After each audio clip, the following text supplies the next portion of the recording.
fait, c'est du japonais, c'est Doitashi Mashite, ça veut dire You're welcome en anglais, de rien. En fait, j'ai pris ce nom-là parce que au début, je m'appelais Mathieu Casse. On est tous d'accord, c'est nul. Du coup, j'ai dit ok, j'ai voyé les gens à l'époque sur Instagram, ils avaient tous un peu des noms assez intéressants. Du coup, j'ai pris ça parce que j'aime bien le Japon, mais maintenant, j'ai envie de le changer parce que je trouve pas que ça fait trop pro et c'est super compliqué à écrire maintenant.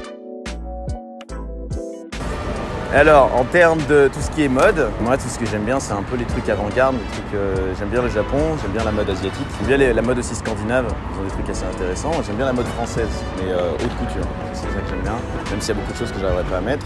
Après, en termes d'art, tout ce qui est niveau photo, j'aime bien tout ce qui est la photo argentique, j'aime bien la photo mode, mais j'aime beaucoup les plus, moi, c'est exactement ce que j'aimerais faire, c'est la photo, l'éditoriaux, magazine, type ID, ou Vice, et je m'inspire aussi un peu de tout, genre la musique, les films. Déjà noir, ouais. noir et blanc, c'est ce que je mets en majorité. Assez avant-garde, un peu. J'utilise des trucs, je mélange en fait beaucoup de vêtements, enfin beaucoup de styles un peu français, genre les chemises, les tops, les costumes, etc. Et je mets beaucoup de bas assez japonais, assez avant-garde, assez large, ouais, qui prennent du mouvement, etc. Alors, à l'époque, je m'habillais très le côté un peu européen, donc c'est-à-dire les jeans, les chemises, des trucs assez preppy. Et en fait, j'ai appris à changer. Et maintenant, je mets des trucs plus larges, je suis plus confortable.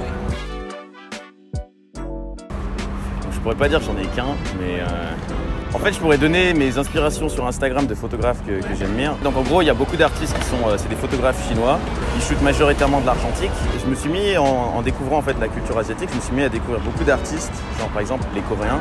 Il y a beaucoup de K-hip-hop par exemple, j'ai découvert.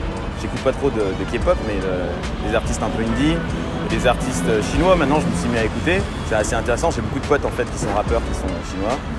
Il y a de la musique japonaise aussi, enfin un peu de tout. J'écoute vraiment un peu de tout maintenant. Ouais, j'écoute de la musique quasiment tout le temps. Je passe ma vie sur YouTube à essayer de trouver des nouvelles musiques. Sur SoundCloud aussi pareil. Quand je bosse, quand j'édite, j'écoute de la musique. Mon artiste préféré peut-être c'est Frank Ocean. Alors mon rapport à Madagascar, déjà j'ai un rapport de sang. Toute ma famille elle est malgache. J'ai encore beaucoup de famille à Mada, j'aimerais bien y retourner. J'ai un peu un attachement, entre guillemets, je dirais que c'est un peu nostalgique même si j'ai pas vraiment vécu là-bas. C'est un peu la terre de mes ancêtres, la terre de mes parents, donc j'aimerais bien y aller.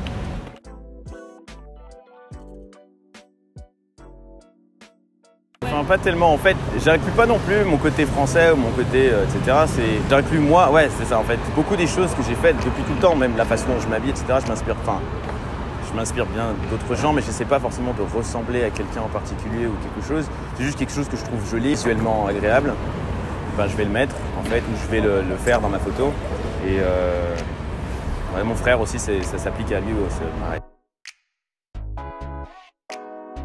Alors, il y aurait été quelques années, je t'aurais dit que je préférais être devant la caméra. Et maintenant, en fait, carrément derrière la caméra. Parce que là, c'est ironique, là, tu vois, je suis devant la caméra. En fait, être devant la caméra, j'ai pas l'impression que je peux amener ma créativité ou amener mes idées autant que si j'étais derrière la caméra. Je suis quelqu'un, maintenant, j'ai remarqué, j'aime bien avoir un contrôle sur ce que je crée. Et quand je suis en fait devant la caméra, je perds ce contrôle et je vois pas en fait forcément ce que je rends. Et voilà.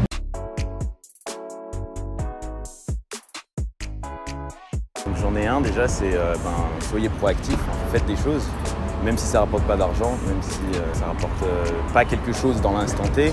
Ce que ça va vous rapporter, c'est de l'expérience, ça va vous augmenter, vous allez apprendre des compétences. Par exemple, un exemple, avec Mada, quand ça a été créé, je veux dire, ça n'a pas été créé dans un but de gagner de l'argent ou quoi que ce soit, mais ça prend de l'ampleur tout doucement.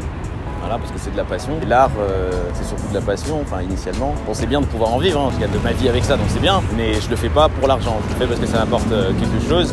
L'autre conseil que j'ai à donner, c'est soyez ouverts aux critiques. Il ne faut pas toujours s'entourer de gens qui disent ouais c'est bien, parce qu'en fait on ne progresse pas. Là, moi, ce problème, c'est que j'ai un peu ce problème, c'est que j'ai toujours envie, quand les gens me disent c'est bien, je dis ouais merci, mais j'ai toujours envie de chercher les gens qui me disent ouais c'est pas bien, peut-être que tu devrais améliorer ça, etc. Je veux toujours m'améliorer parce que je suis très loin d'être le meilleur, je pense pas être le meilleur, il faut rester humble. Mais pas trop humble non plus parce qu'il faut apprécier quand même quand tu fais du bon travail. Mais bon. Ouais. Bon, bah, merci. Donc, voilà, merci à vous. Avec Mada.